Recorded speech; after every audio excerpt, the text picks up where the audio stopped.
All right, it is the photo creating outrage across the nation. Just a warning for you parents at home, if you have kids, this photo we're about to show is graphic. It's the Kathy Griffin thing. The comedian posting that picture right there, a bloody head resembling our president. Now CNN sponsors venues all across America. They're cutting ties with this comedian.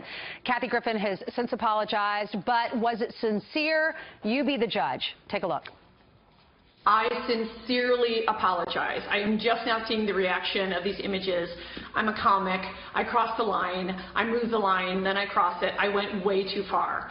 The image is too disturbing. I understand how it offends people. It wasn't funny. I get it. I'm going to ask the photographer to take down the image, and I beg for your forgiveness. I went too far. I made a mistake, and I was wrong. What do you think? Did she go too far? And what should happen to her? Here to debate this is Republican strategist and Fox News contributor Lisa Booth and radio talk show host and comedian Ben Kissel. Thank you both for being here with us. Hi. Lisa, as the conservative on this panel, what do you think? Well, you know, of course she went too far with this, and she had even joked on the film that they would have to move to Mexico. So I think at the time she knew that this was wrong. At the time, I think she knew that this was going to get a lot of negative reactions. And I'm glad that it did, because it's absolutely did go too far. But we've seen a lot of this from the left, whether it's the riots we saw on Inauguration Day and a car being lit on fire and businesses being broken to, or the left trying to delegitimize the president, accusing him of racism, sexism, or even what we've seen from Hollywood, everything from what Kathy Griffin did to Sarah Silverman calling for a military coup, Madonna talking about blowing up the White House, an SNL writer, saying horrible things about 11-year-old Barron Trump. So Snoop Dogg basically, shooting the president in a video. So, I mean, we've seen the left just continuously go too far, and I'm glad that people from both the left and the right finally stood up and said that this is wrong to Kathy Griffin. Ben, you're from the left. What do you think? Well, I wouldn't identify necessarily from the left, but I do think it's important to remember... What do you identify yourself as? I'm a libertarian centrist in many ways. I think it's important to look at the First Amendment and remember the First Amendment protects speech, and it applies to speech that we might find abhorrent, that we might disagree with, but that's why it exists. I mean, let's not forget, John Quincy Adams defended the British after the Boston Massacre.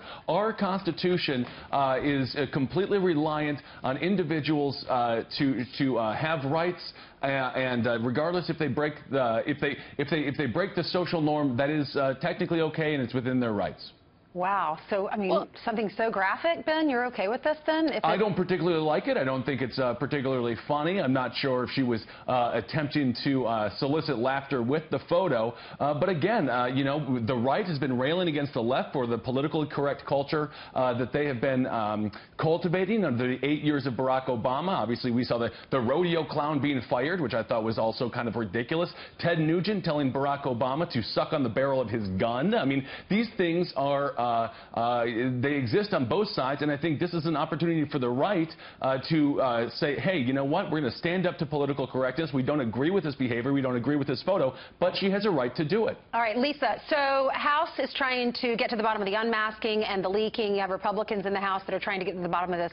So the intel community, that includes John Brennan, Susan Rice, and Samantha Power, UN ambassador under President Obama, they're all being subpoenaed to try to find out some facts. What are your thoughts?